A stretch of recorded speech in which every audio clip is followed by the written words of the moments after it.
Boa noite a todos os presentes.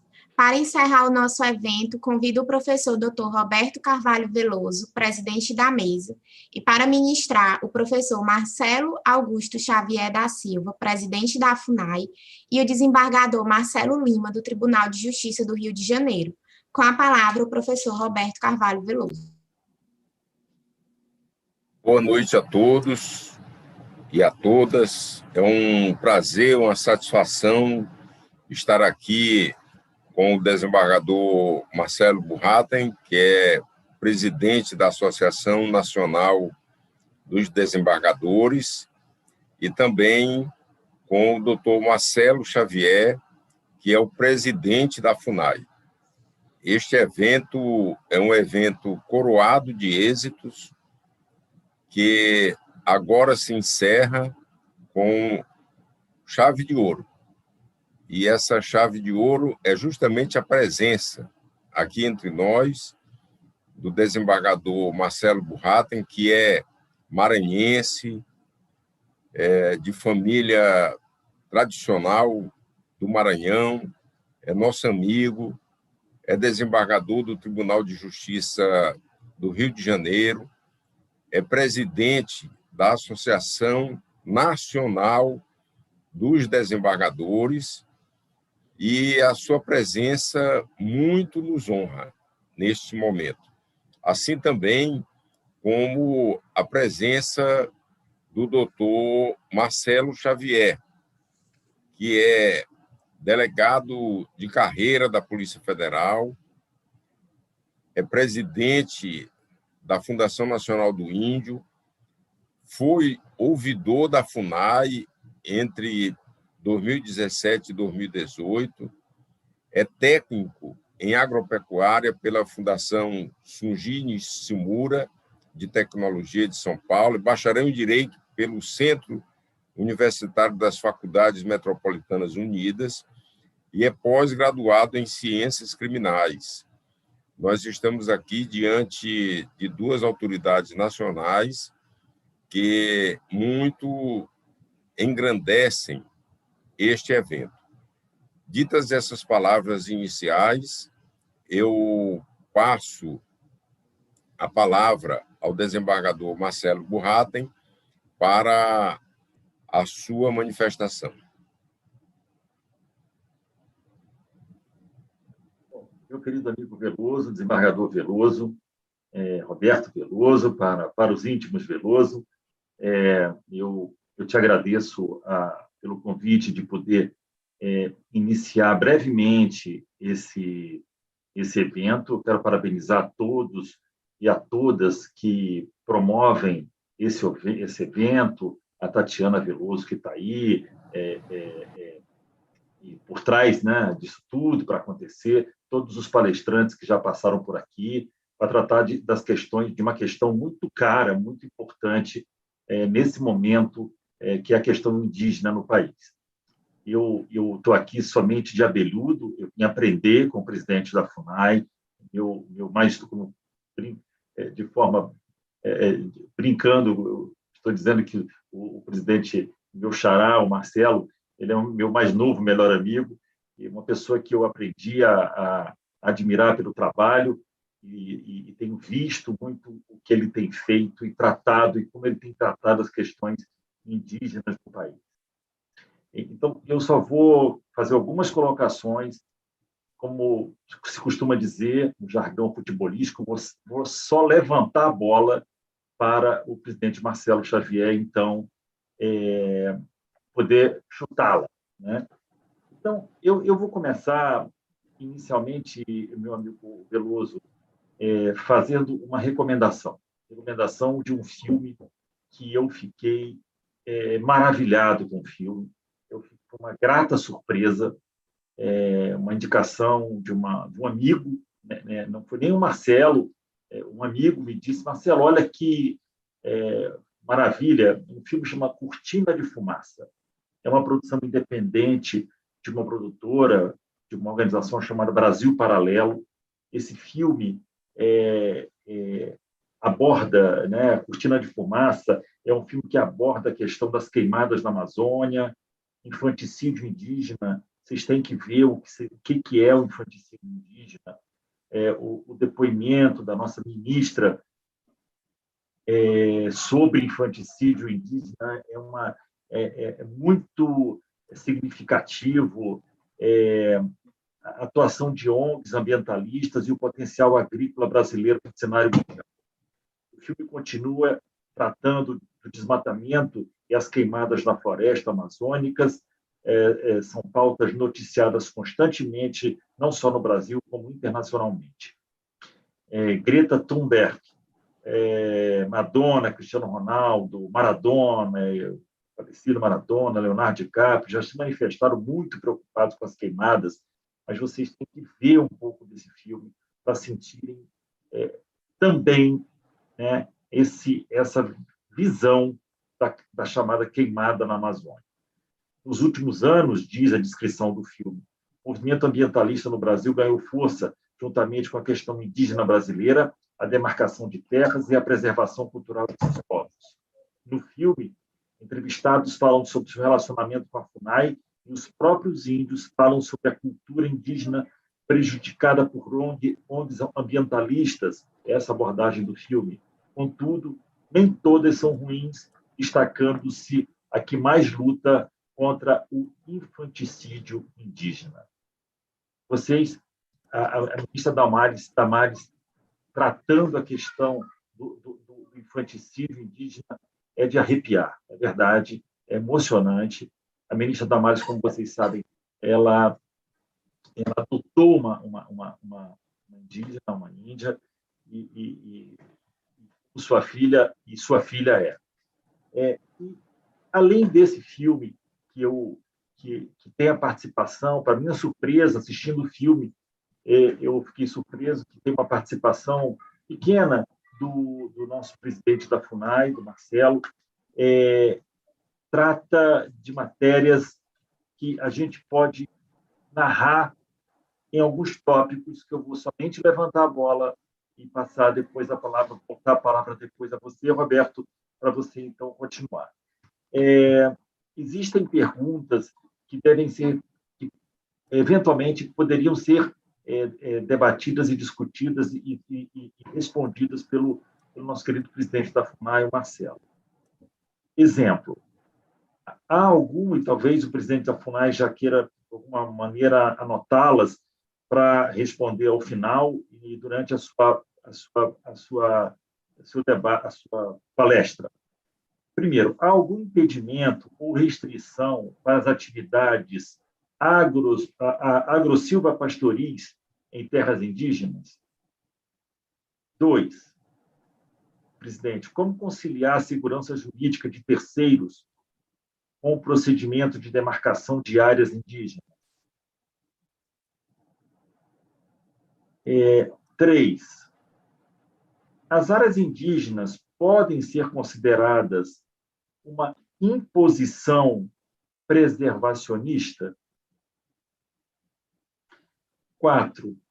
A tese do marco temporal, fixado pelo Supremo Tribunal Federal, presidente, traz segurança jurídica para indígenas e não indígenas? 5.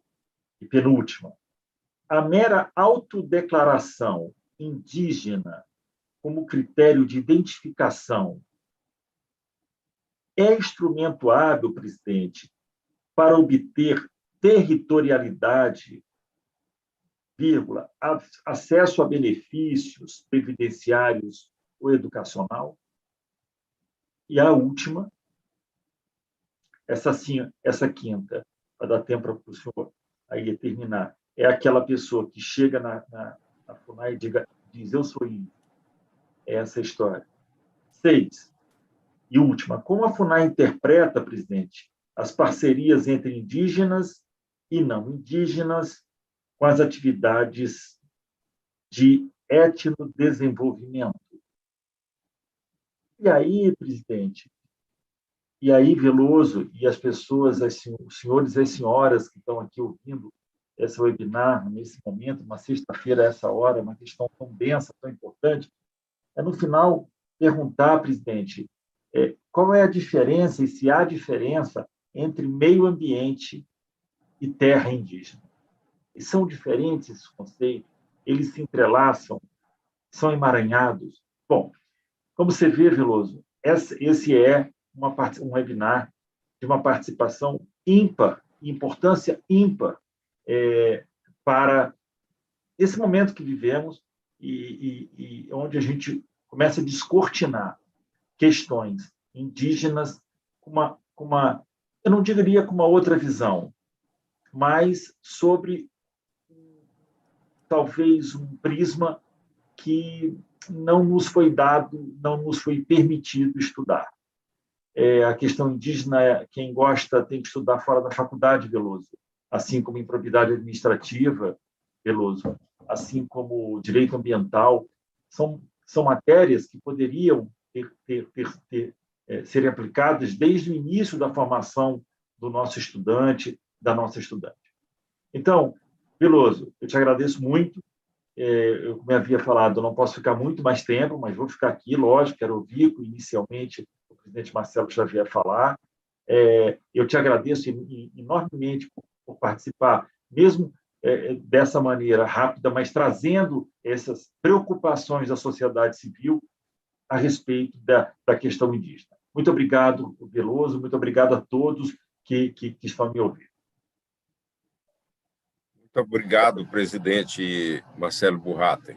É uma honra para nós, repito, a sua participação aqui neste evento, porque Vossa Excelência tem um currículo de muita experiência, foi promotor de justiça no Rio de Janeiro, ascendeu ao tribunal e agora preside uma das mais importantes associações de magistrados do Brasil.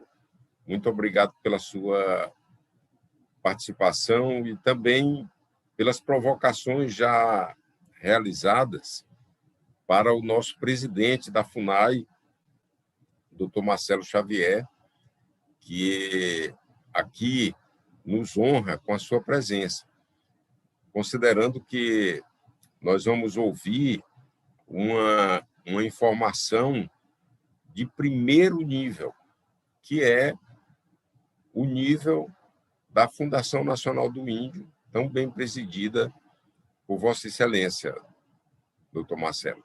Então, dito isso, eu passo a palavra a Vossa Excelência, com muita honra. Obrigado, desembargador Marcelo Burratem. Obrigado, desembargador Roberto Veloso. Eu fico muito honrado pela oportunidade de trazer aos senhores um pouco do que eu aprendi nos últimos anos na questão indígena. São poucos os artigos da Constituição Federal que tratam do tema, mas é de uma amplitude muito grande. Ali você trata de questões envolvendo direitos humanos, meio ambiente, segurança pública. É uma magnitude e uma amplitude enorme e que realmente nos bancos acadêmicos não é dado o devido tratamento, né?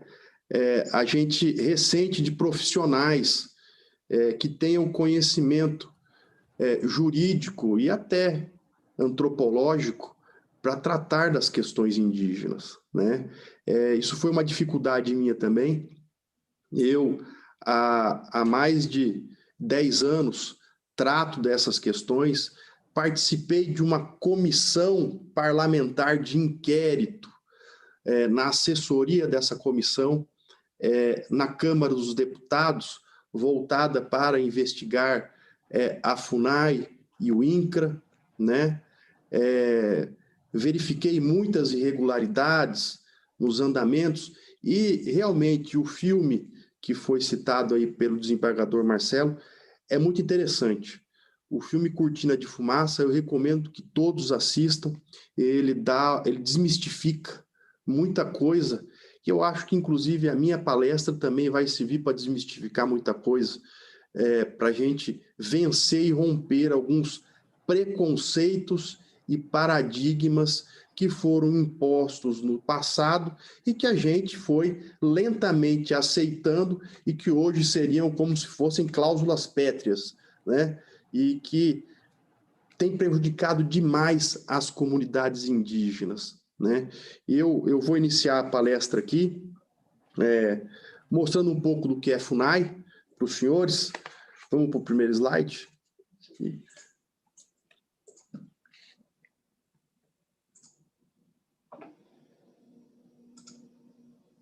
Ok, tá aparecendo na tela? Está sendo possível ver, né? Sim, muito bem, Marcelo. Ótimo. Excelente. Então tá ok, ótimo. Essa é a estrutura da FUNAI. Nós temos aí um organograma que mostra lá a nossa presidência, né? A diretoria de administração e gestão, a diretoria de proteção territorial e uma diretoria de promoção e desenvolvimento sustentável. Logo abaixo ali, nós temos o Museu do Índio, né?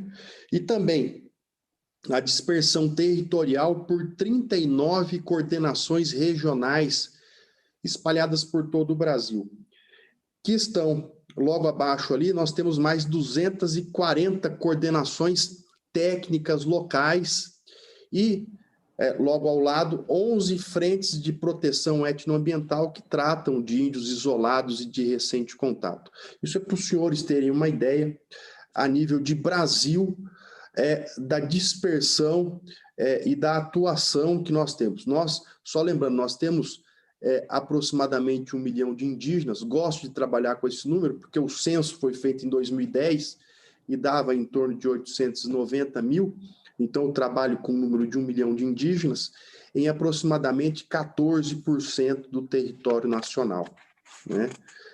Eu acho que para tratar das questões indígenas, nós temos que ter 3 vertentes.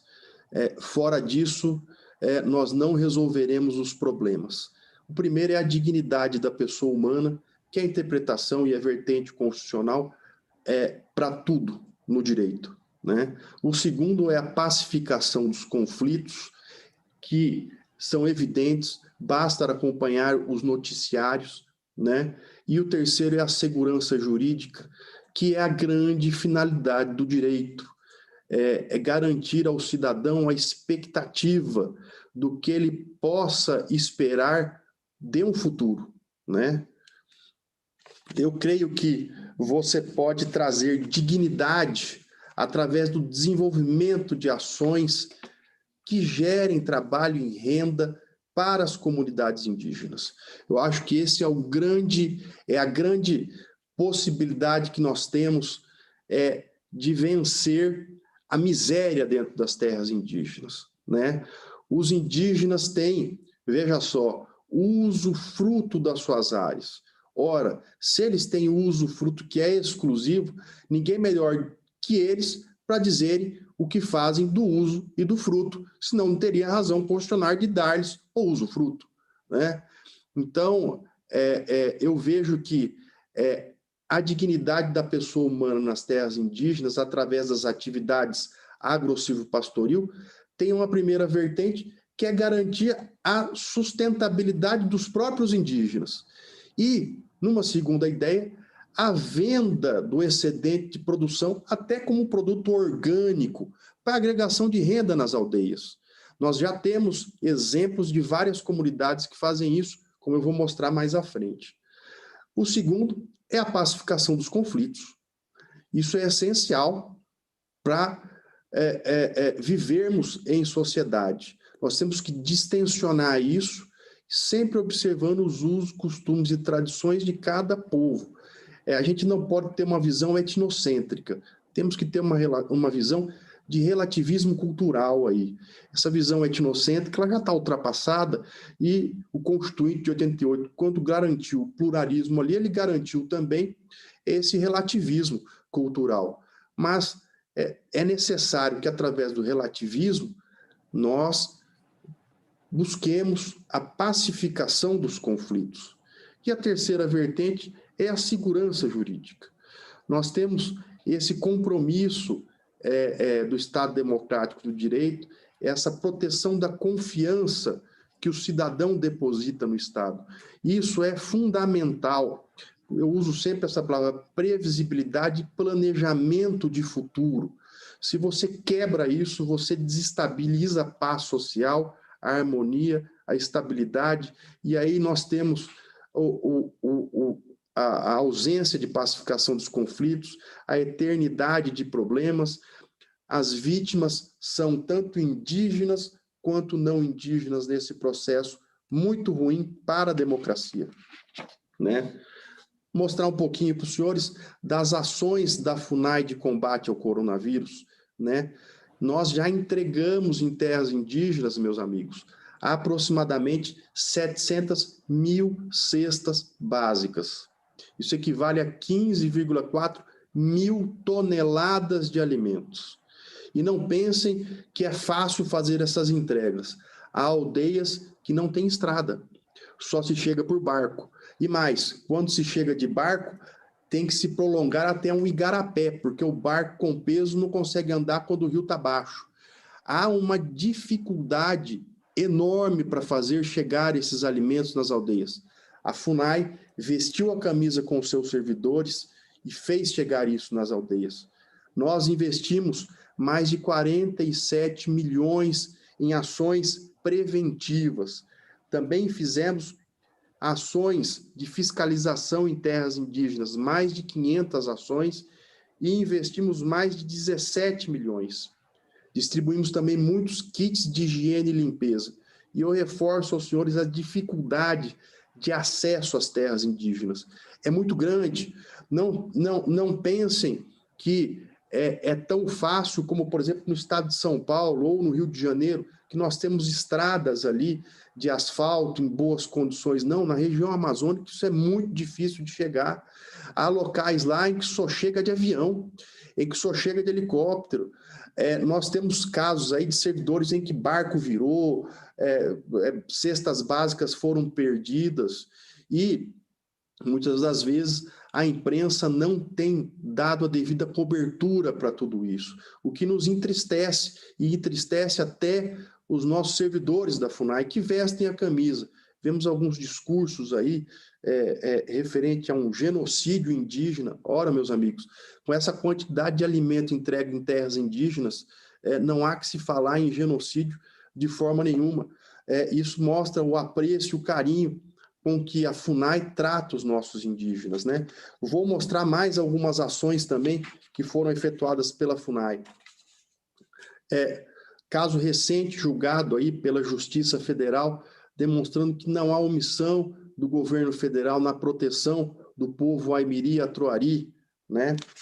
Também nós aqui tratamos dos servidores da FUNAI.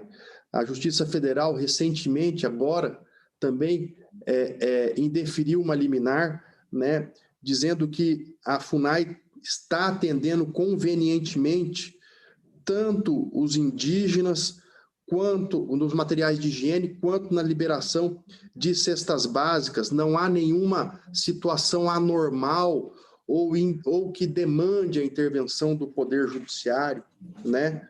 Também, Justiça Federal também, Tribunal Regional Federal da 4ª Região, reconhecendo que a FUNAI tem desempenhado o seu papel na distribuição de alimentos para amenizar os efeitos da pandemia, né? Também, recentemente, aqui novamente, a Justiça Federal reconhecendo também que a FUNAI tem adotado medidas para a proteção dos seus servidores durante a pandemia, né? Também aqui uma ação, uma medida provisória recente do governo federal, em que houve a abertura de crédito de 235 milhões para apoio às comunidades indígenas. Olha só como é que é interessante. 235 milhões para apoio às comunidades indígenas. Isso foi esse mês, foi aberto esse crédito extraordinário, né? Também damos acesso ao pagamento do auxílio emergencial. Foram mais de 220 mil indígenas beneficiados com isso, né? Temos também as ações de combate ao ilícito em terras indígenas, né? Isso são exemplos de operações recentemente efetuadas entre FUNAI, Polícia Federal, IBAMA, ICMBio, que mostra que a FUNAI tem atuado. São exemplos aí que nós temos de combate a garimpo, pesca predatória, desmatamento ilegal em terras indígenas, combate ao tráfico de drogas, né? Ou seja, tem até uma terra indígena aí no estado do Maranhão, né, em que nós atuamos recentemente, né, para combater ilícitos, combate a garimpo, ou seja, nós temos inúmeras ações feitas dentro das terras indígenas, né? Passando essa fase de ações proativas da FUNAI, entrando propriamente no assunto, hoje nós temos aproximadamente 108 mil famílias indígenas recebendo auxílio, dá aproximadamente cerca de 800 mil pessoas, né? O maior índice de subnutrição e morte infantil, e doenças como diarreia, diabetes e anemia são corriqueiras nas terras indígenas, o que demonstra que eles possuem os piores índices socioeconômicos do país.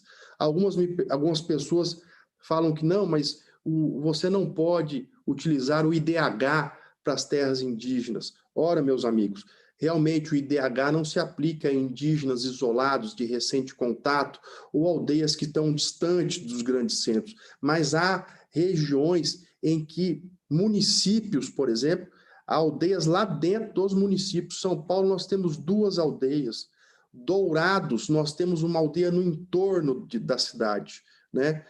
Ali na região do Nordeste, dos Chucuru, há aldeias que estão ali inseridas dentro dos centros urbanos. Ali você tem mercado, você tem escola, você tem creche, de modo que o índice de desenvolvimento pode ser perfeitamente mensurável para isso e mostra que ali nós temos os piores índices.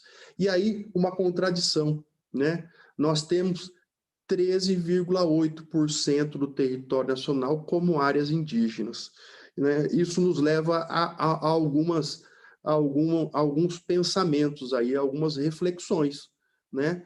Ou seja, você tem quase 14% do território e os indígenas têm os piores índices socioeconômicos do país. Alguma coisa está muito errada com isso, e isso não é de agora, isso já se arrasta há muito tempo, né? Vídeo que aconteceu com o caso de Raposa Serra do Sol, em que a demarcação resultou fome, miséria, migração, prostituição desses indígenas, né? Ficou uma situação muito ruim lá, construiu-se favelas, ficou verdadeiramente um batustão lá naquela região, né? Hoje, uma ideia para os senhores da dispersão territorial dos indígenas, né? Grande parte deles estão na região amazônica, né? Nós temos aí São Gabriel da Cachoeira como o município mais populoso na questão indígena. Lembrando que esse é um censo de 2010. O censo que iria ser feito no ano passado foi impedido por conta da pandemia, mas ele está em andamento. Eu creio que, passada a pandemia, nós teremos uma nova realidade. Mas isso espelha a realidade de 2010, né?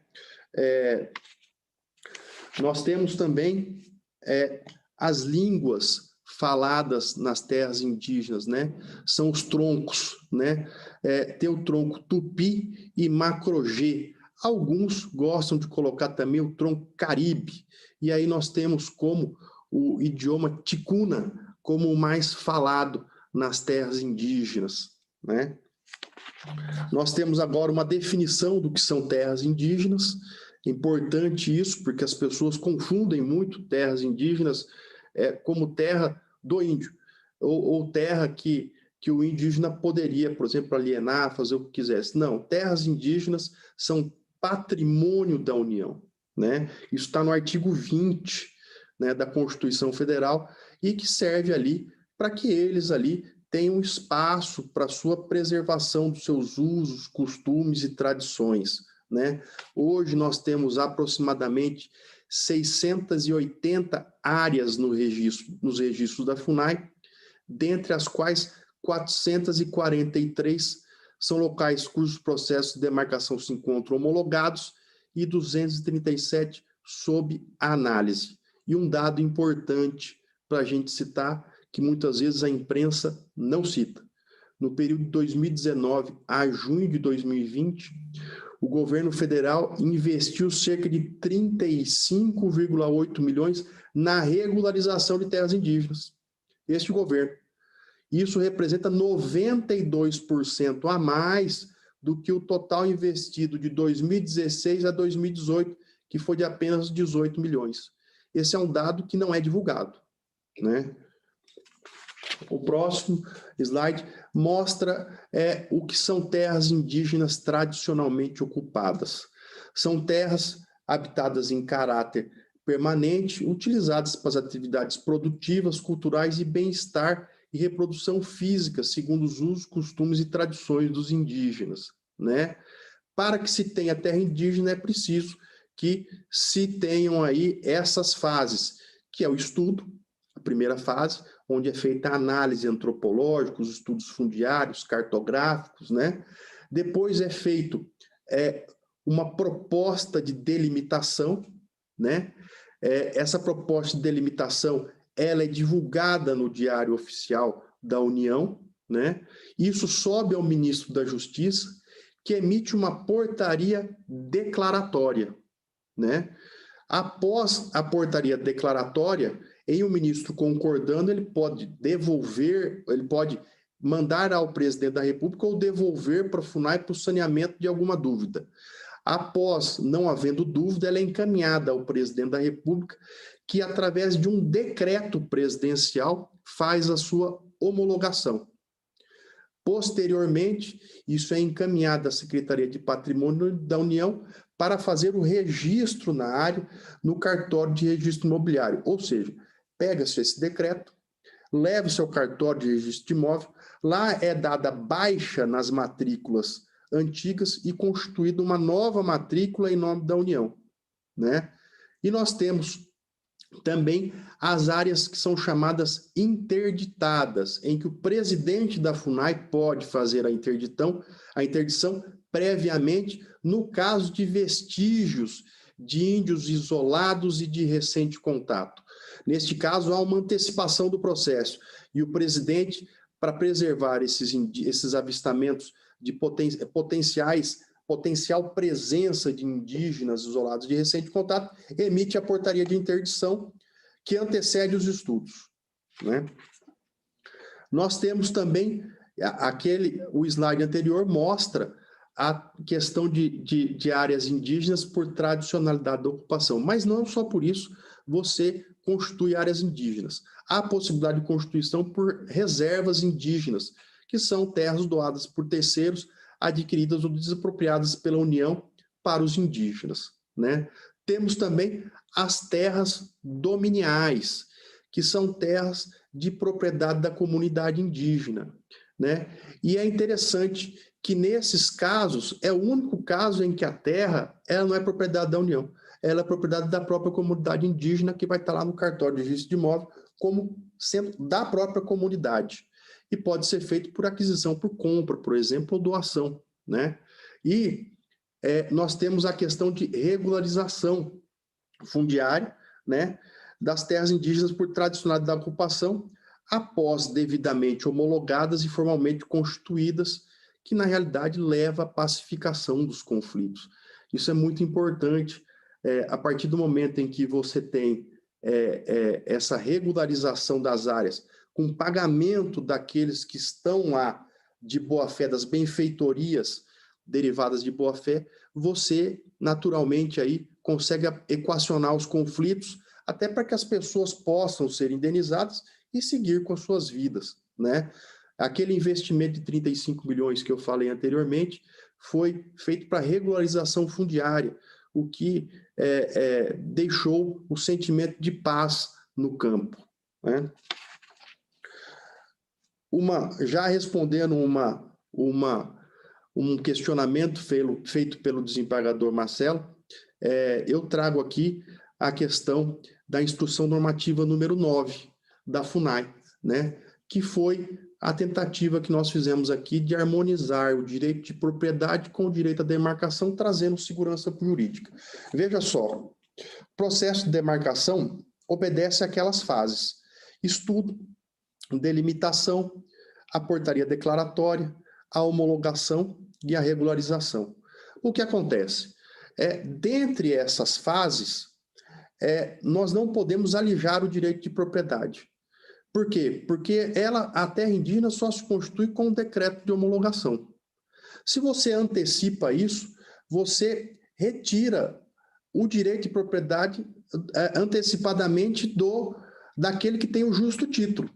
A pergunta que fica e se não vier a ser decretada, ou se posteriormente se constatar que não é uma área indígena? Aquele que foi alijado antecipadamente do seu direito de propriedade, como fica a situação desse cidadão brasileiro também? Nós temos aí um problema, e um problema jurídico, de segurança, que nós temos que harmonizar. Recentemente, o TRF da Terceira Região referendou, através do desembargador Antônio Sedem, a nossa instrução normativa, dizendo, olha, é um marco aí que teve na FUNAI, de dizer o seguinte, olha, terras indígenas só a partir do decreto homologatório. E veja só, meus amigos, eu não estou entrando nem na questão se a questão do direito às terras indígenas, o processo ele é constitutivo, ele é declaratório, o direito às terras indígenas. Não estou entrando nisso. Eu estou simplesmente dizendo o seguinte, olha, não há possibilidade de se alijar o direito daquele que goza de um justo título, dessa presunção que o próprio Estado creditou naquilo, sem o devido processo legal, sem que lhe seja garantido contraditório e ampla defesa, da própria fruição do direito de propriedade. Isso fica muito ruim e isso gera uma insegurança enorme no campo. Nós temos alguns julgados nesse sentido, né? E esse é muito interessante, recente, desembargador Rogério Fialho Moreira, do Tribunal Regional da Quinta Região, em que ele diz: a eficácia retroativa da portaria declaratória se opera caso confirmado, ratificada pelo presidente da República, a quem compete expedir o decreto de homologação. Somente após referida manifestação é que o ato passaria a ter execuibilidade. É nesse sentido que o acordo afirma que não se está a afastar a natureza declaratória do decreto demarcatório, mas a afirmar que, enquanto pendente de tramitação do procedimento de identificação e delimitação de terra indígena no perímetro que abrangiu o imóvel objeto da demanda, não há que se falar, com certeza, tratar-se de terra tradicionalmente ocupada pelos índios, né? Nós temos também, do Tribunal Regional da Terceira Região, precedente da desembargadora Cecília Mello, no mesmo sentido. Temos também mais um do Tribunal Regional da Terceira Região. Também temos do Tribunal Regional Federal da Primeira Região, de modo que alijar, e é essa provocação que eu coloco, alijar o direito de propriedade de forma antecipada, sem antes ter um decreto que permita a certeza jurídica de se constituir uma área indígena no cartório de registro de imóvel, essa antecipação, até que ponto seria legítima, né? A instrução normativa número 9 trouxe aí a pacificação e o resultado foi esse. Cerca de 750 processos pendentes puderam ser resolvidos, né? Nós investimos aí valores que cresceram na regularização fundiária 92%, pagamos muitas benfeitorias de boa-fé, né?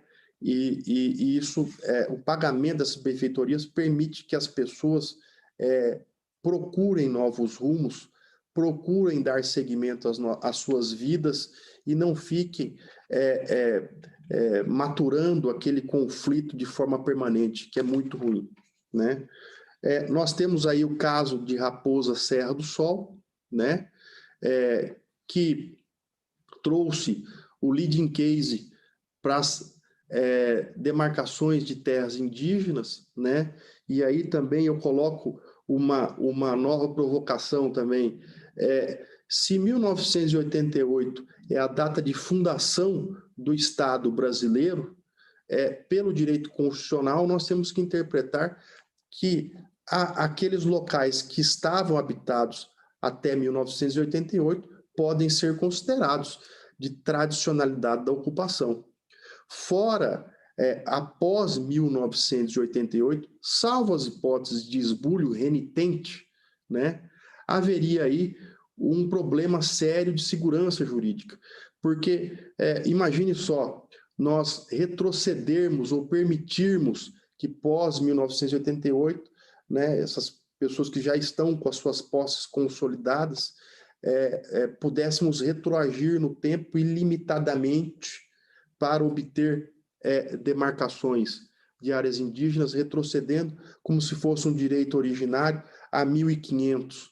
Nós teríamos aí muitas áreas aí do Leblon, Copacabana, desembargador Marcelo, que estariam aí certamente sendo objeto de desintrusão, né? E isso seria muito ruim, né? Há uma súmula do Supremo, inclusive, a súmula 650, que já enfrentou esse tema também, né? E mais, ninguém está falando aqui que não se pode constituir áreas indígenas. Como eu disse, há a possibilidade de se constituir áreas indígenas por aquelas outras modalidades que eu mostrei atrás, mas por tradicionalidade da ocupação, seria aí prejudicial à segurança jurídica e aquelas pessoas que já têm suas posses lá desde 1800, desde priscas eras, né?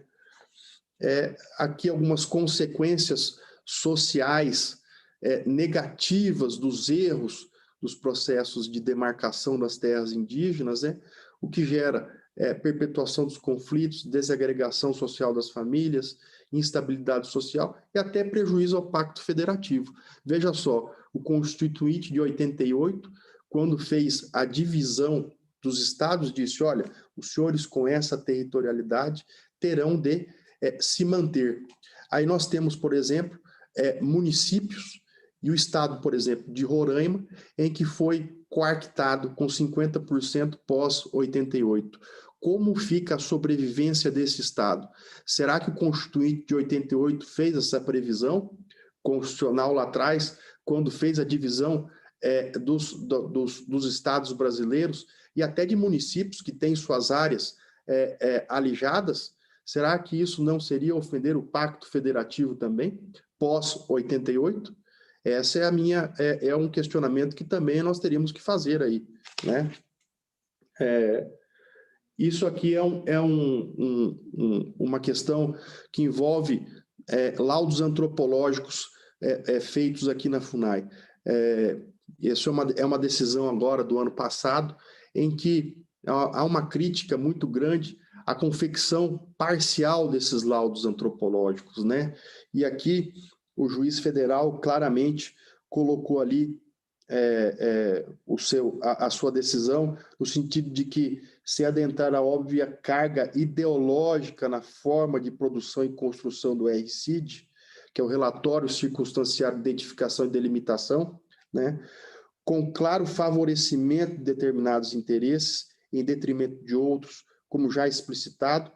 O fato é que opiniões acadêmicas unilaterais não foram eleitas pela Constituição Federal como instrumento capaz de restringir ou extinguir direitos fundamentais, no caso, o direito à propriedade privada. Ou seja, eu chamo a atenção para a ideologia, para a forma engajada com que alguns antropólogos atuam neste âmbito. E é muito importante, nesses casos, que o Poder Judiciário esteja firme para coibir esses abusos, porque hoje uma prova feita por um antropólogo tem uma credibilidade muito grande. Se o juiz Federal não subsidiar de outra parte, até porque grande parte não tem o conhecimento antropológico, há a possibilidade de um julgamento equivocado. E isso fica muito ruim e só gera mais conflituosidade, né? Eu vou mostrar um caso para os senhores aí que é bem emblemático, né? Olha este caso. Esta é uma região no Rio Grande do Sul, em Mato Preto, em que eu estive nesta região, tá? Eu vi lá túmulos do século XX em que foram excluídos da área de demarcação, ou seja, a área de demarcação fazia limite a esses túmulos, né, do século XX que já estavam lá.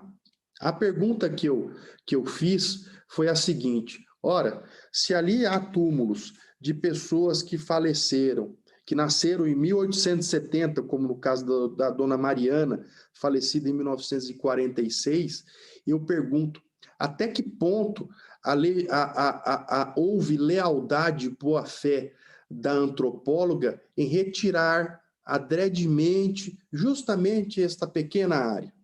Ora, por óbvio que essas famílias já estavam nesta localidade de forma ampla, habitando de forma tradicional ali, né? Inclusive, este caso foi anulado pela Justiça Federal de Erechim. A Justiça Federal anulou e se pretendia a demarcação de uma área de 4.200 hectares, né? Próximo slide mostra aí a crítica do próprio juiz federal lá de Erechim, ao julgar este caso de Mato Preto, em que ele reconhece as omissões e incertezas do laudo antropológico, feito de forma aparentemente parcial pela antropóloga, né? E nós, em diligências por lá, eu estive lá, eu constatei pequenas propriedades com pessoas muito carentes, descendentes de poloneses naquela região, né? Aqui também chamar a atenção para os senhores dos casos que envolvem manchetes na imprensa que muitas vezes não correspondem à realidade. E uma mentira divulgada dessa forma nem sempre depois é recomposta. E isso causa um estrago à imagem do Brasil no exterior muito grande. É enorme o estrago disso lá fora. Veja só, a manchete. É inaceitável que o genocídio desses povos continue se repetindo no nosso país. O Brasil está entre os países que têm dispositivos constitucionais mais avançados do mundo em termos de garantia dos direitos indígenas. Dispositivos que responsabilizam diretamente a União para a sua proteção. No entanto, além do abandono dos povos indígenas, o governo Temer vem adotando recorrentes medidas anti-indígenas que atendem a reforçar os interesses dos ruralistas e demais grupos econômicos interessados na invasão e exploração das terras indígenas. Aí sai lá na revista Galileu, ao jornal Leila Silvia Burger Sotomayor, coordenadora da FUNAI, falou que os garimpeiros tiveram uma conversa de bar afirmando que se eles não matassem, eles seriam mortos pelos indígenas. Ou seja, divulgou-se que haveria um massacre de indígenas naquela região. Conclusão do inquérito policial, desembargador Roberto. Inquérito policial aqui concluiu que não houve nenhum massacre. A Polícia Federal esteve lá, gastou-se uma quantidade enorme de recursos públicos, foram até o local com Black Hawk do Exército Brasileiro, que custa, se eu não me engano, são mais de 50 mil reais a hora de voo de um helicóptero desse, para verificar se havia realmente ocorrido algo, e a conclusão foi essa. Além disso, é contemporânea ao documento que originou a investigação, a elaboração e divulgação de carta de servidores da Frente de Proteção Etnoambiental e Coordenação Geral de Índios Isolados de Recente Contato, dirigida ao diretor do órgão, se insurgindo contra o grande contingenciamento de recursos especificamente destinado à política pública direcionada aos índios isolados, que mesmo se considerado internamente, segundo eles, estaria abaixo da linha de cortes gerais do governo. Nesse sentido, mesmo não constituído seu móvel, acreditamos que esse contexto se mostra absolutamente relevante e não deve ser desconsiderado, ao menos no que tange a vertiginosa escalada nos órgãos de imprensa que teve a denúncia apresentada pelo servidor FUNAI, e vale dizer, não condizente com a solicitação de sigilo inicial. Nesse contexto, a completa ausência de interesse posterior do próprio servidor responsável pela denúncia em auxiliar nas investigações e integrar as equipes de diligência sob os mais variados argumentos também não é um dado comum ou corriqueiro. E concluiu o inquérito que não houve nenhum massacre lá. Muito pelo contrário, o que houve foi uma tentativa de chamar recursos internacionais para injetarem recursos internacionais em algumas ONGs que atuam naquela região, né? Outro caso que nós temos aqui, o assassinato de uma liderança, o ANP. Olhe só esse caso como é interessante, né? Já sai a manchete no El País. Cacique foi morto na última quarta por garimpeiros que depois invadiram a aldeia, denunciam índios, né? E aí a conclusão do inquérito policial. Conforme se verifica, foram visualizados uma área de aproximadamente 200 mil hectares. Gente, 200 mil hectares, 1/3 da terra indígena, com capacidade de detalhamento em pelo menos 120 mil hectares. Além da análise visual da própria floresta em busca de clareiras e ocupação do solo. Foi dada atenção especial à análise da turbidez dos cursos d'água, pois a mesma sofre considerável alteração pela atividade garimpeira. Esse alcance gerou 240 mil hectares essa análise. E nada, absolutamente foi constatado. Em relação ao... e aí a conclusão, especificamente no que tange ao crime de homicídio cometido em desfavor da liderança Emílio Ayampi, repise-se, o laudo de exame necroscópico foi conclusivo em atestar como causa da morte o afogamento. Em relação ao crime de invasão de terras públicas, extração ilegal de minério e usurpação de bem da União, apesar de diversas oitivas realizadas, não há sequer uma única testemunha que avistou o invasor na área. Mas volto, a manchete foi essa. Essa foi a manchete, e isso prejudica demais a imagem do Brasil lá fora. Outra manchete que nós temos, número de mortes de líderes indígenas de 2019 é o maior em 11 anos. Foi divulgado pela Comissão Pastoral da Terra.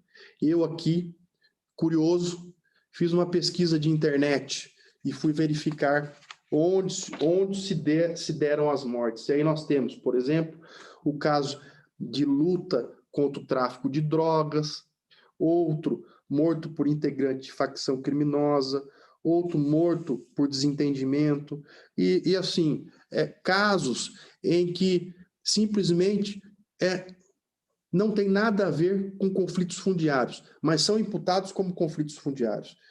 Eu, inclusive, sugeri a criação de um observatório nacional para que nós tenhamos uma metodologia na análise desses ilícitos, porque hoje a metodologia que se tem é dessas organizações, Comissão Pastoral da Terra, CIMI, que muitas das vezes não refletem uma cientificidade adequada para a demonstração, e essa é a prova do resultado. Essa é a manchete, né? E essa é um levantamento meu, feito aqui artesanalmente, né?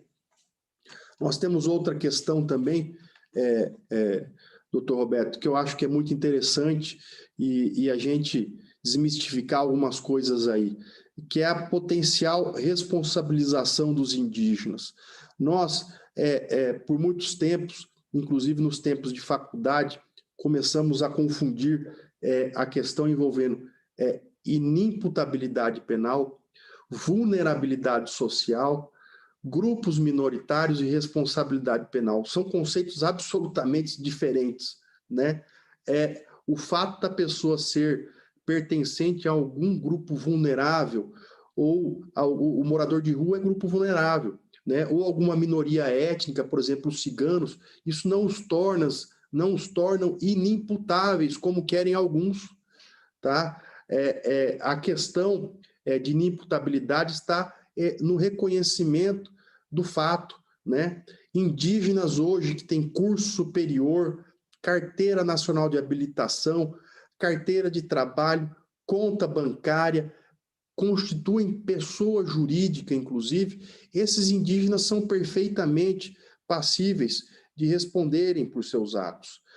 Nós excluímos, logicamente, os indígenas isolados de recente contato, que nesses casos, naturalmente, não têm este contato permanente com a sociedade que os circunda. Mas aqueles casos em que já há um contato interétnico permanente, perene, de forma continuada, com a sociedade que os circunda, nesses casos é perfeitamente possível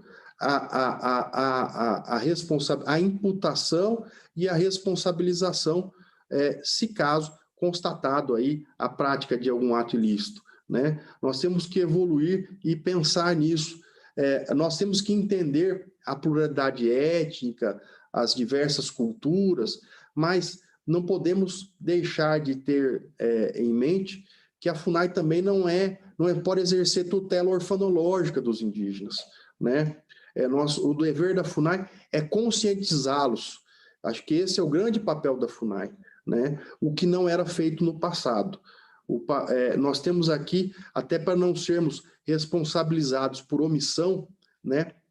Tratar de trazer aos indígenas o conhecimento do que é possível, do que não é possível, sempre mantendo os usos, costumes e tradições de cada etnia, né? Nós temos uma grande variedade de grupos vulneráveis no país. Nós temos quilombolas, temos até o morador de rua, os ciganos, por exemplo, temos também minorias étnicas, por exemplo, pomeranos, né? Tem alguns grupos muçulmanos, né? E isso não pode ser confundido com inimputabilidade penal, né? Nós temos aí, inclusive, um laudo, uma sentença de um juiz federal que acabou por imputar a responsabilidade à FUNAI justamente por não fazer a conscientização. Os indígenas em uma determinada região do país praticaram o que eles chamam de retomada, e o juiz lá falou, olha, isso aí é invasão de propriedade, e condenou a FUNAI em indenizar em R$50 mil cada um dos invadidos. O juiz lá colocou na sentença, nessa condição deveria, sob a dita fundação, promover as ações necessárias à conscientização da população indígena acerca da inviabilidade da prática de atos que correspondem, com elevada sintonia, àqueles tipificados na legislação penal como exercício arbitrário das próprias razões. Por consequente, entendo ser atribuição da FUNAI a adoção de providências no sentido de esclarecer aos indígenas acerca da ilicitude de sua conduta. Ao revés disso, note-se por parte da FUNAI uma subjacente defesa da legalidade de tais intervenções indígenas, uma vez que contesta os feitos judiciais em que é demandada, indicando a validade das retomadas de território por serem terras tradicionalmente ocupadas por índios. Note-se, portanto, que a FUNAI, ao invés de desestimular a prática de esbulho e turbação, defende-a, inclusive judicialmente, o que, por óbvio, realça nos invasores o sentimento de impunidade de sua conduta. Cabe destacar que as invasões de terra pelos indígenas ocorriam mediante um padrão comum, fazendo uso de violência física e psicológica, fatos que não mereceram a atenção da FUNAI, uma vez que não se tem notícia nos autos de qualquer reunião, curso, estudo ou advertência encaminhada à comunidade indígena local, visando prevenir responsabilidade pelos atos de retomada das terras indígenas. Presente, pois, a previsibilidade da conduta ilícita dos indígenas, que poderia ter sido contornada com a atuação da FUNAI. Mas o que se verifica em verdade é a aquiescência desta conduta dos indígenas. A Fundação trata a situação como um meio lícito de pressão ao poder público, para que este realize a demarcação das terras indígenas, atraindo para si o ônus pela sua negligência em advertir os indígenas acerca das consequências de seus atos, maiormente se levado em conta o seu dever de tutelá-los. E aqui, olha que interessante, esse caso, ele fala de tutela, mas esse não é um caso de tutela, esse é um caso de omissão administrativa. A FUNAI falhou aqui em advertir os indígenas. Houve aí a falha do serviço público. A FUNAI deveria ter feito a conscientização. Não é nem o caso de tutela aqui, é um caso realmente de omissão do serviço público. Nós temos também aqui a questão da resolução número 4, que trata da heteroidentificação dos indígenas, né? E aqui é interessante uma pergunta feita pelo desembargador Marcelo na questão da autodeclaração. A FUNAI, eu comecei aqui a perceber que havia muitos indígenas que viam e se autodeclaravam meramente indígenas e daí solicitavam benefícios governamentais, como cotas escolares, benefícios previdenciários e até territorialidade. E nós aqui entendemos, olha, tem alguma coisa errada com isso aí. E aí nós fizemos um estudo da nossa PFE que concluiu que tinha que ser perseguidos alguns requisitos, né? Como vínculo histórico e tradicional de ocupação ou habitação entre a etnia e algum ponto do território soberano nacional. Por que isso? Porque o artigo 231, quando foi gestado, foi pensado no território nacional, isso inclusive está na PET 3388, né? De modo que os Quixua lá do Equador, os Huaral da Venezuela, os chiquitanos da Bolívia, os charruas do Uruguai, eles não teriam a possibilidade de solicitar territorialidade aqui dentro. Se nós interpretarmos que eles teriam essa possibilidade, nós teríamos aqui que abrir as fronteiras e certamente faltaria propriedade para todos os indígenas, né, da nossa América Latina aqui. Nós teríamos um problema muito grave com relação a isso. O outro é a consciência íntima, declarado sobre ser índio, que é a própria autodeclaração. Ele se sente índio, né? O terceiro requisito é a origem e ascendência pré-colombiana, né?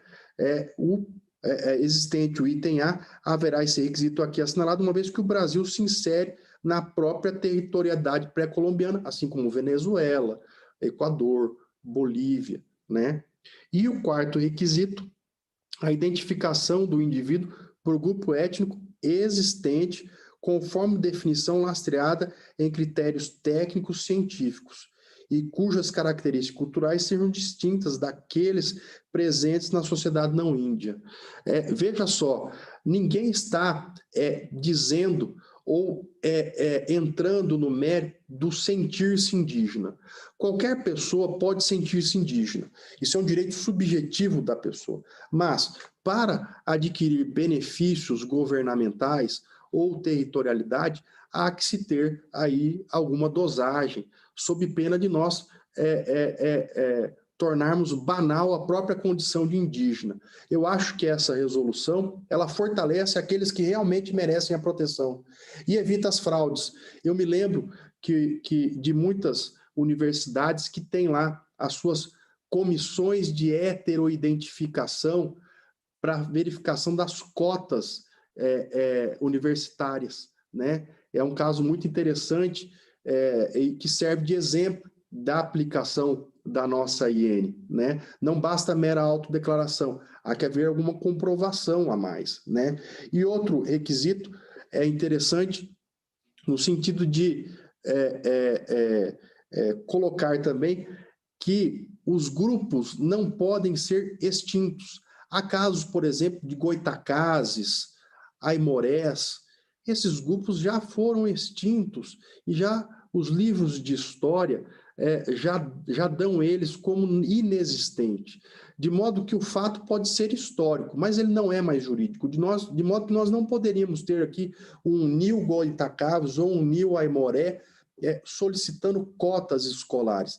Descendência indígena, a grande maioria da população brasileira tem. Nem por isso lhes dá o direito de de solicitar benefícios, porque a ação afirmativa deve ser voltada àquele que realmente merece a proteção do Estado. Só para os senhores terem uma ideia, nos últimos 10 anos, nós temos aí várias operações feitas pela Polícia Federal que eu trouxe aí ao conhecimento dos senhores. Uma delas, eu me lembro, foi no estado de Roraima, em que indígenas saíram da região da Guiana, né, entraram dentro do território nacional e, com a ajuda de um servidor do INSS e da FUNAI, se autodeclararam e obtiveram benefícios previdenciários. Fraude aos cofres públicos em aproximadamente 7,5 milhões. A pergunta aqui fica: quem devolve o recurso nesses casos? Ou seja, são torneiras que nós temos que fechar se queremos um Brasil melhor para todos. E eu acho que essa resolução, ela dá segurança jurídica e traz o conforto para aqueles que realmente merecem a proteção, né? O próximo slide, trago aqui a questão envolvendo o aproveitamento de recursos e potenciais das terras indígenas, né? É interessante isso, que o constituinte originário não vedou o aproveitamento dos recursos hídricos, potenciais energéticos, nem a lavra de riquezas minerais de terras indígenas. O constituinte originário, ele diz o seguinte: olha, isso só tem que ser condicionado à aprovação do Congresso Nacional. E isso já tem mais de 20 anos, mais de 30 anos, e até hoje não foi regulamentado, né? De modo que a atividade não é vedada, ela depende de uma regulamentação. E mais, o que nós temos que pensar é o seguinte: como fazer este tipo de atividade com a tecnologia que nós temos hoje de forma sustentável? Esse é o grande problema que nós temos. Como fazer isso de forma sustentável, adequando os interesses socioeconômicos e o desenvolvimento nacional para trazer conforto tanto às comunidades, o desenvolvimento nacional e também preservação do meio ambiente. Como a gente pode fazer tudo isso? Eu acho que esse é o grande questionamento que tem que ser colocado. E o Constituinte não vedou a atividade. Eu vejo alguns exemplos aí que se coloca que, mas o legitimar a mineração seria a mesma coisa que legitimar o tráfico de drogas, porque o governo federal não consegue ter o controle das terras indígenas. Ora, realmente, hoje a mineração em terras indígenas existe, é uma realidade, não é de hoje, isso já vem mais de 30 anos, já foi gasto milhões em ações e sempre se volta a ter novos focos de garimpo naquelas mesmas terras indígenas em que já foram alvo de operações, né? Eu acho que o que a gente tem que pensar é que talvez aqui nós não tenhamos, como no tráfico de drogas, algo que mata, mas aqui algo que possa trazer dignidade para essas comunidades, se feito de forma sustentável, se feito de forma a preservar o meio ambiente. Vamos tentar romper esse paradigma, romper esse preconceito, ouvir as comunidades, ver aqueles que desejam e aqueles que não desejam a atividade, consultá-los e deixá-los serem os protagonistas, se assim desejarem, desse tipo de atividade, né? Hoje, a única certeza que eu tenho é que a forma como vem sido colocado a mineração em terras indígenas e a forma como vem sido conduzido esse processo é pernicioso, né? Nós temos aí inúmeras ações que são feitas, inúmeros recursos públicos que são gastos e nada se resolve, né? E eu acho que, inclusive, essa postura de muitas vezes chegar nas terras indígenas ou em algum local, se colocar fogo nos maquinários, fazer uma operação pirotécnica, isso não resolve o problema, porque eu tive exemplos aqui na FUNAI. No primeiro semestre do ano passado, nós fizemos uma operação na terra indígena Sararé, envolvendo grande efetivo, Polícia Militar, Polícia Federal, IBAMA, ICMBio, muito recurso, helicóptero. Segundo semestre do ano passado, fizemos uma nova operação lá. primeiro semestre desse ano, foi feita uma operação lá também. Ou seja, me parece que o seguinte, se coloca fogo nesses maquinários e se vira as costas e brota do solo 2 ou 3, como se ali dentro tivesse uma concessionária. Como se esse minério saísse dali andando, peregrinando.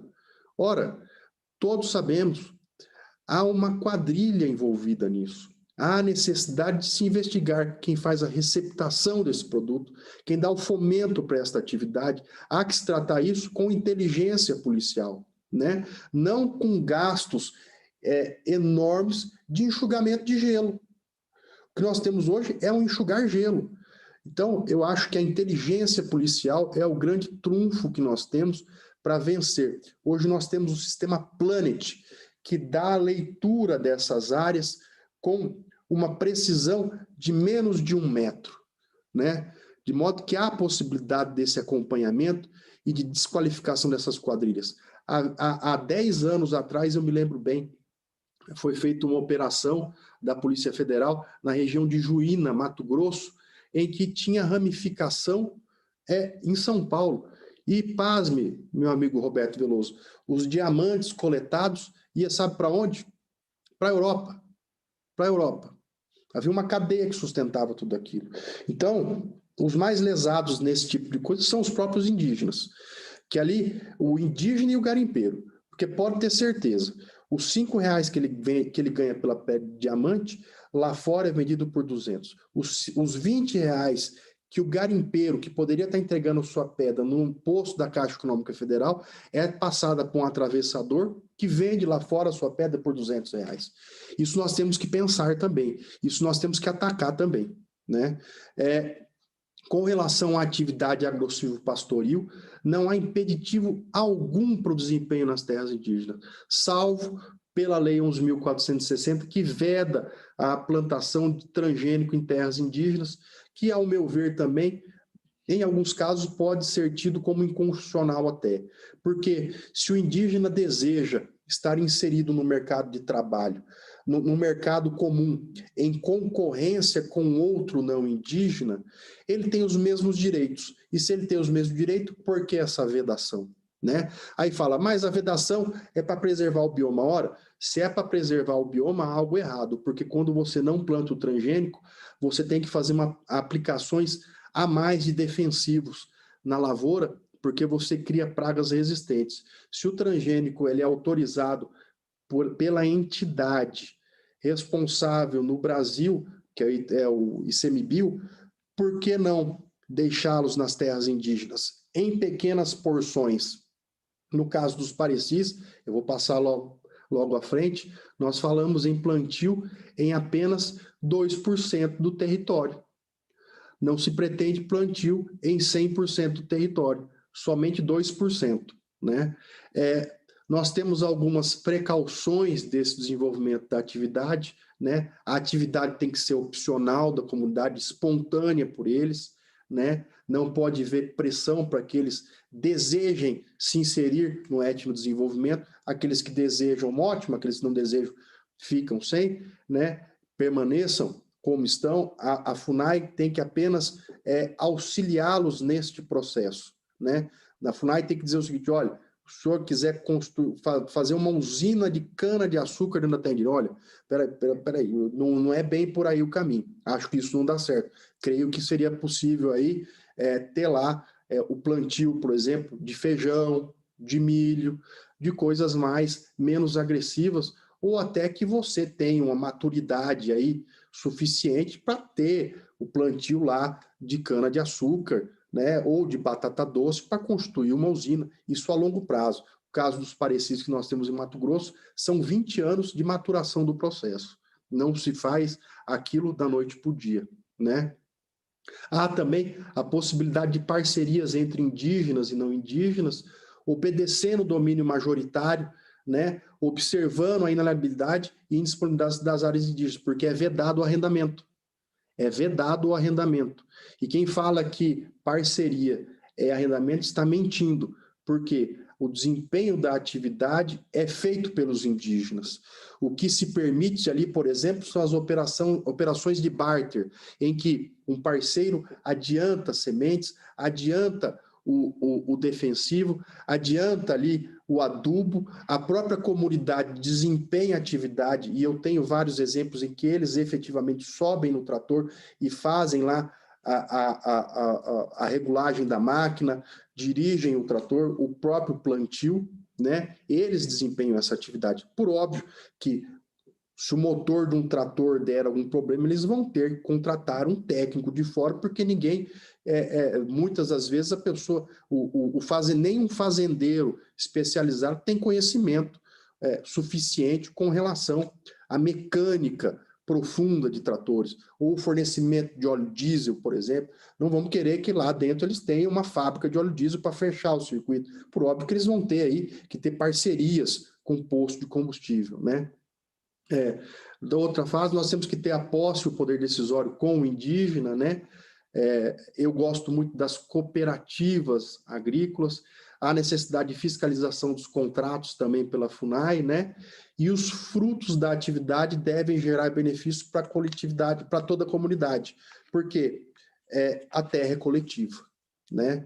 Aqui, um exemplo para os senhores das áreas do Brasil plantadas, né? Nós temos, pelos não indígenas, 7,6% do território, na União Europeia equivale a 45,65%, e nos Estados Unidos 18,3% do território, né? O próximo slide mostra a instrução normativa que nós fizemos aqui na FUNAI, né? Que permite, foi feita este ano, já é objeto de contestação na Justiça, né? E que ela permite, observada a legislação ambiental, o desenvolvimento da atividade agro-silvopastoril em terras indígenas, né? E ali nós colocamos ali os fake news, né? É um fake news que ela libera fazendas em terras indígenas, retoma política de arrendamento, restringe a autonomia e fere a Constituição. Muito pelo contrário, a nossa instrução normativa vem dar transparência ao processo e parte do anseio dos próprios indígenas, né? Nós temos aqui também vencer um paradigma, né? Há uma confusão enorme entre meio ambiente e o direito dos índios. Ora, se você entende que você está demarcando uma área indígena para preservar o meio ambiente, então eu recomendo que constitua uma unidade de conservação, não uma terra indígena. Ora, se demarca porque é direito do índio. A preservação pode ser consequência, mas ela não é causa da demarcação.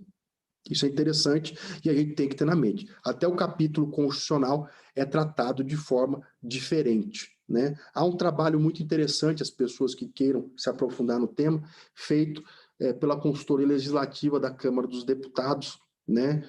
E que coloca que não se pode impor por mera ideologia que o indígena deixe de exercer qualquer atividade econômica em sua área, né?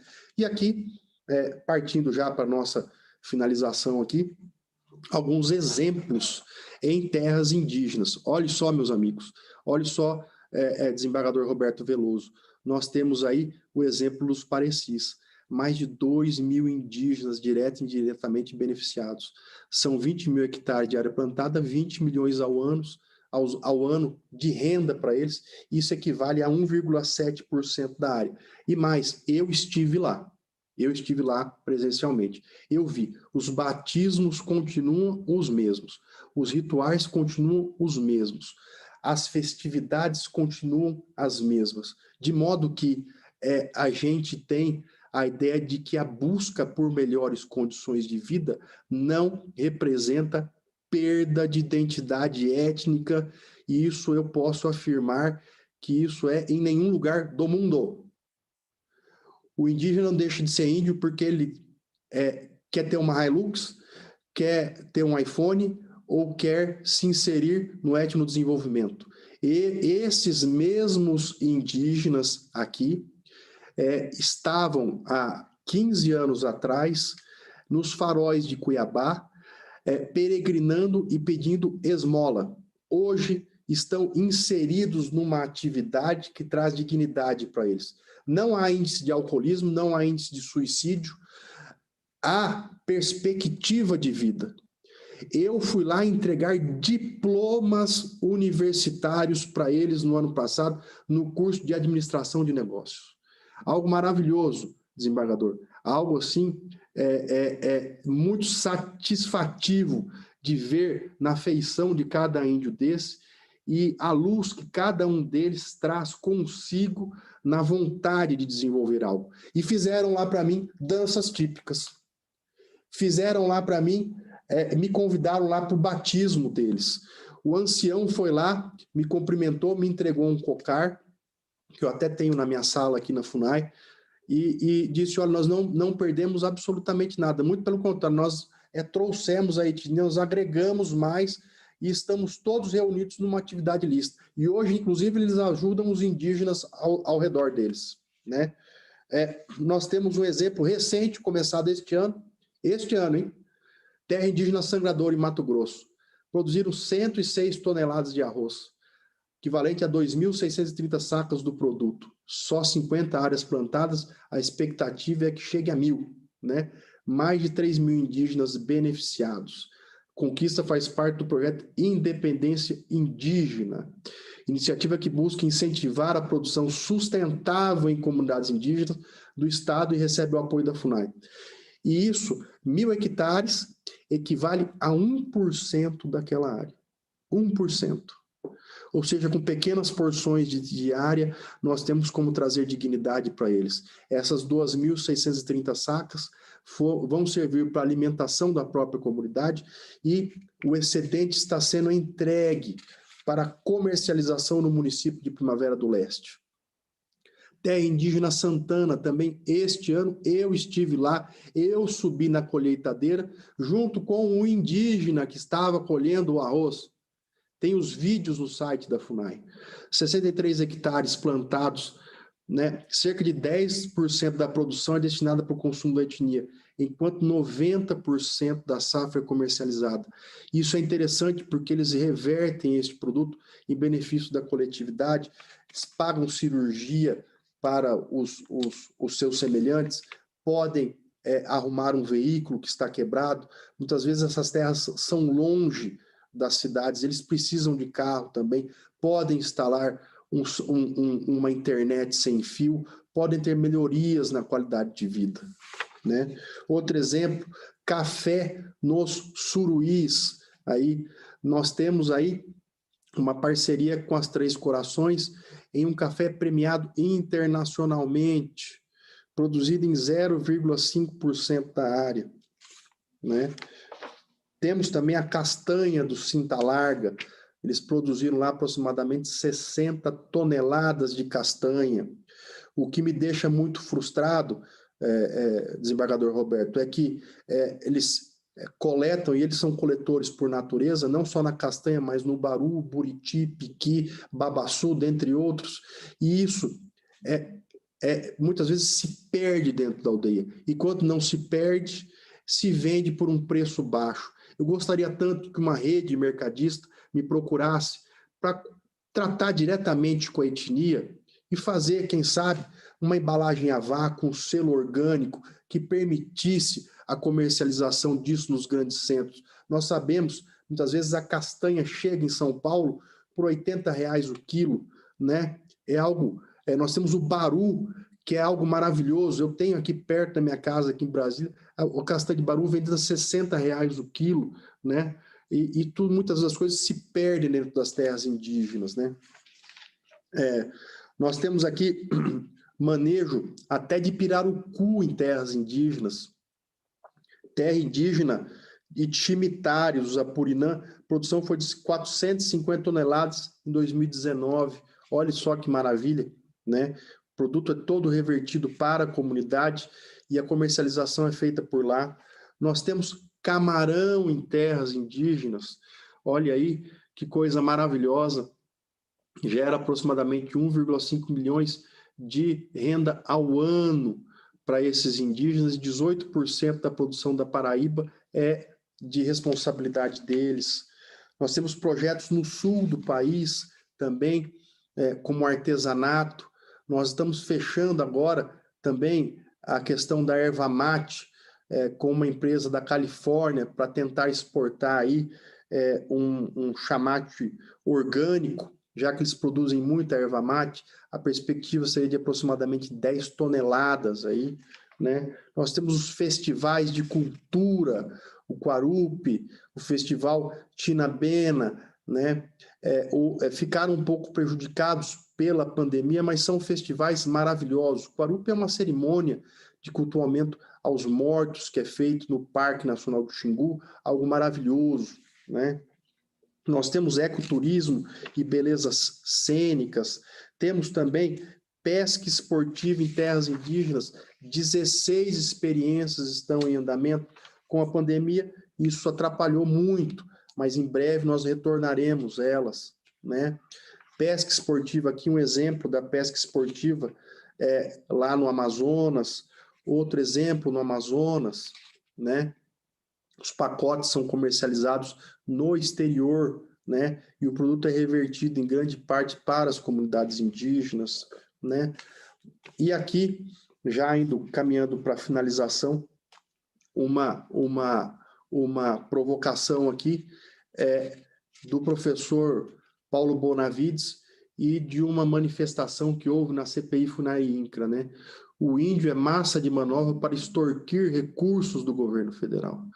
E o Paulo Bonavides, o falecido professor Paulo Bonavides, lá atrás já dizia, né? Não é sem razão que a demarcação das reservas indígenas, ocorrendo mediante subreptícia pressão internacional, em verdade não correspondente aos interesses do nosso índio, mas aos desígnios predatórios da cobiça imperialista, empenhada já na ocupação dissimulada do espaço amazônico e na preparação e proclamação da independência das tribos indígenas como nações encravadas em nosso próprio território, do qual se desmembrariam. Essa demarcação, desde muito, deixou de ser uma questão de proteção ao silvícola, para se converter numa grave ameaça à integridade nacional. O assalto à soberania está, pois, em curso.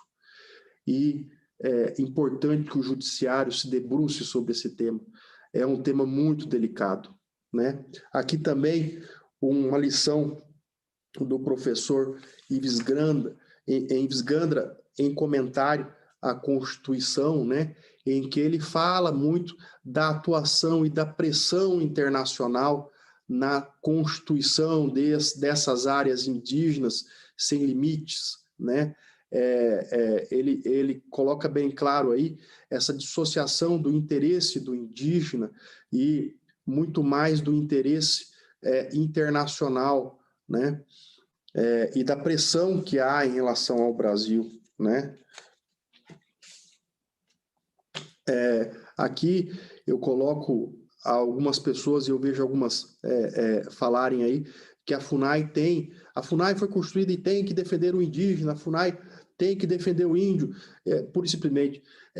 Isso é muito complicado, porque do âmbito do ponto de vista administrativo, como é que nós vamos defender alguma situação em que a própria administração pública verifica que nela há algo errado, há algo que precisa ser conscientizado ou algo que precisa ser mudado? Isso não permitiria uma responsabilização da administração pública por omissão no seu dever, né? Nós temos que defender, sim, mas a manutenção da ordem pública é prioritária.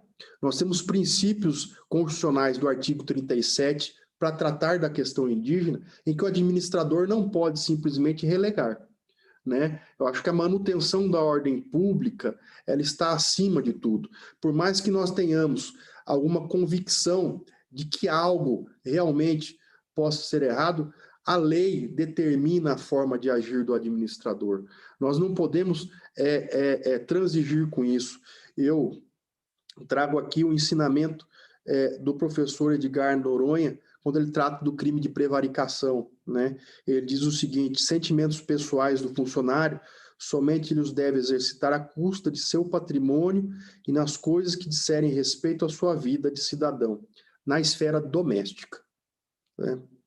E aqui um folhetinho que é divulgado lá fora constantemente, colocando o Brasil como um grande vilão do agronegócio, quando, na verdade, nós podemos ser a solução para o mundo, né?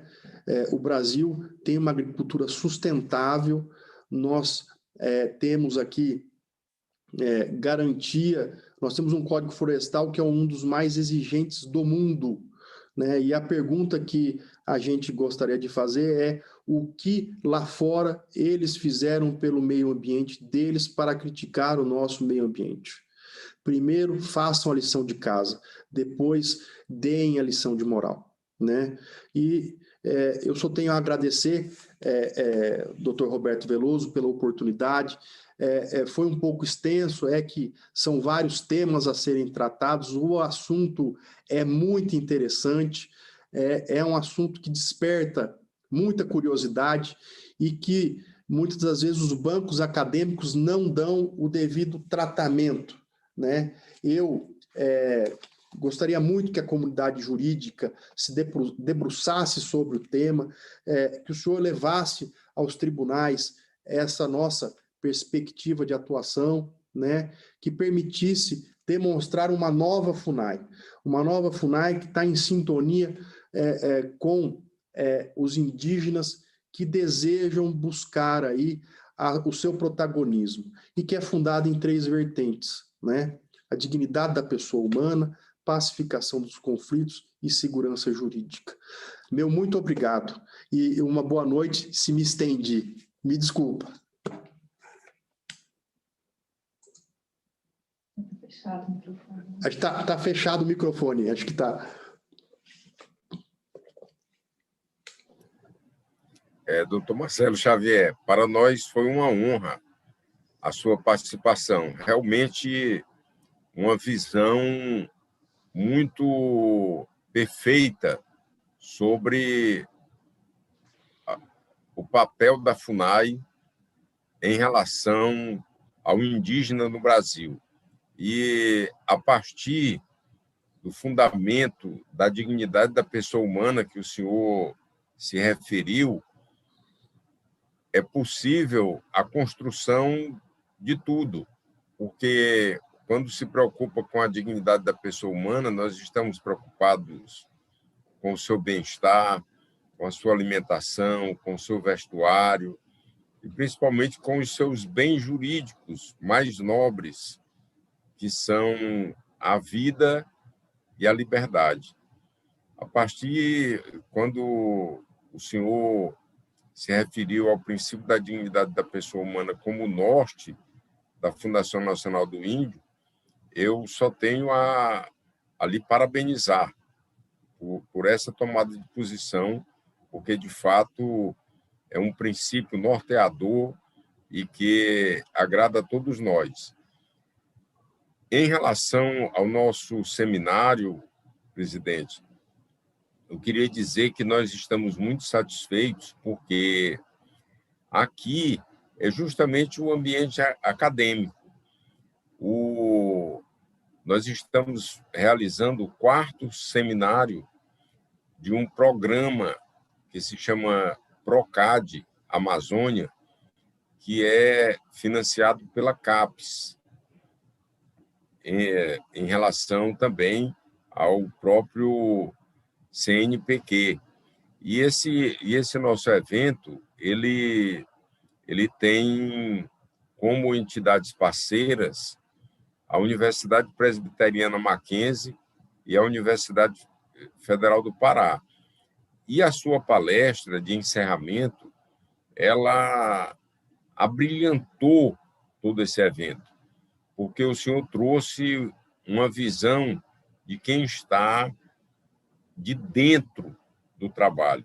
Eu fiquei realmente maravilhado, principalmente com os últimos slides, nos quais o senhor nos mostra a produção realizada pelos indígenas.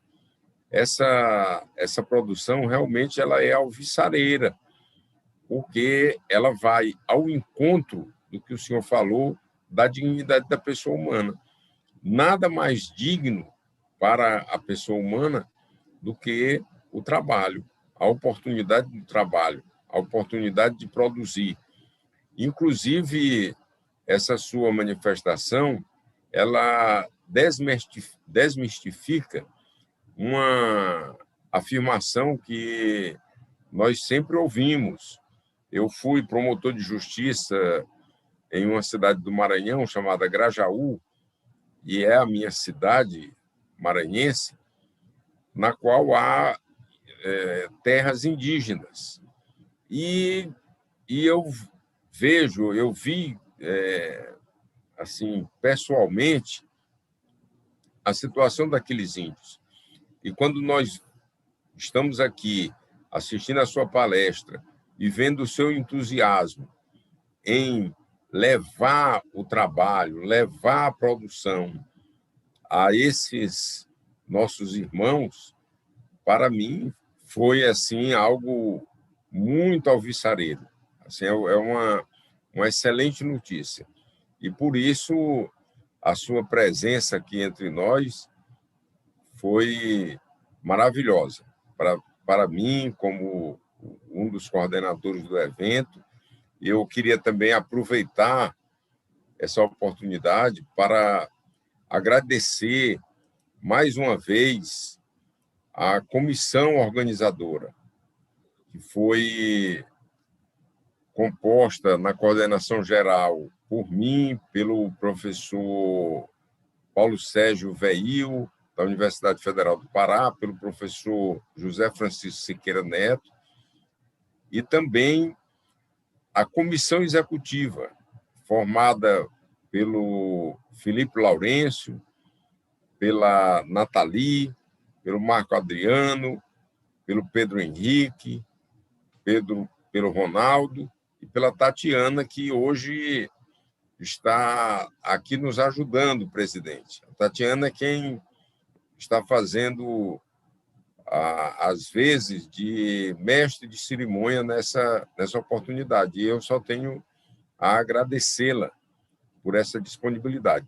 E, mais uma vez, agradecer, presidente, o senhor ter sacrificado, nós sabemos da sua agenda, ter sacrificado um pouco da sua agenda, ter nos presenteado com um pouco do seu tempo, numa sexta-feira, mas que para nós foi, de fato, um presente, foi, de fato, uma dádiva, a sua participação, que para nós nos enche de muito orgulho. Ditas essas palavras, eu pergunto se o senhor ainda gostaria de alguma manifestação. Sim. Tá aberto? Pode ir. Obrigado, doutor Roberto. Agradecer também a Tatiana, que está fazendo o nosso cerimonial aqui. Para mim, a satisfação é minha. A satisfação é minha no momento em que eu posso introduzir esse tema de forma tão importante para o Brasil, né? Os indígenas são nossos irmãos, a nação é somente uma, somos todos da mesma pátria. Isso que é importante nós termos em mente. E eu deixo aqui já um convite para que o senhor me acompanhe numa visita a alguma terra indígena aí, para que nós possamos ver os indígenas lá trabalhando, desenvolvendo as atividades e a satisfação com que eles fazem esse tipo de ação. A satisfação com que eles recebem a gente na aldeia, a esperança que eles têm no olhar, a potencialidade e luz que cada um deles traz. Isso que é maravilhoso de se verificar. Convidar o senhor e convidar também o desembargador Marcelo para que nós possamos juntos ir a alguma terra indígena visitar aí. Vai ser muito interessante ver na prática o que é feito, até para que nós tenhamos a ideia no local, ituócule ali, de verificando o que efetivamente aquilo representa para eles. Isso é muito importante. E como o senhor bem colocou, a possibilidade do trabalho traz dignidade. Nós temos exemplos de comunidades que têm um alto índice de suicídio. a pergunta que eu sempre me fiz, será que elas não têm esse alto índice de suicídio justamente por não terem uma perspectiva de vida? Sim, porque hoje nós temos isso aqui que se chama celular. Muitas das vezes o indígena vê o celular, ele acessa outras redes, só que ele fica aprisionado, muitas vezes, num universo que ele tem. E ele não pode ter perspectiva de vida. Ora, por que ele não pode ter perspectiva de vida? Porque alguém disse que ele não pode? Quem somos nós para condenar a postura de outrem? Quem somos nós para dizer o que o indígena pode ou não pode fazer? Se é algo lícito, se o trabalho é algo digno, vamos permitir que ele seja implementado, desde que seja de forma espontânea, autônoma e não seja ofensivo aos usos, costumes e tradições deles. E eu só tenho a agradecer, desembargador Roberto, novamente, e fico aqui o meu abraço a todos e uma boa noite. Muito obrigado mais uma vez, presidente. E eu quero também aproveitar para agradecer a presença do desembargador Marcelo Burratem, porque foi por meio dele que Vossa Excelência está aqui conosco. Eu agradeço muito a ele, tanto a participação dele no nosso evento, como também a gentileza de ter trazido Vossa Excelência até o 4º seminário do Procad Amazônia. E, de antemão, eu já aceito o convite para fazermos essa visita a uma terra indígena. Estou à disposição com o maior prazer. E, ditas essas palavras, eu quero agradecer mais uma vez a todos os ouvintes, todos aqueles que participaram. Dentro em breve, nós expediremos os certificados e queremos dizer também que foi uma honra para nós a participação de todos vocês. Eu fico muito feliz que um evento como esse traga a discussão de uma diversidade de ideias, de uma pluralidade de ideias, de pensamentos, porque é através desse tipo de debate, desse tipo de discussão, que nós avançamos. Presidente, mais uma vez, muito obrigado. Muito obrigado também, desembargador Marcelo. Uma boa noite a todos e que Deus os abençoe juntamente com as suas famílias.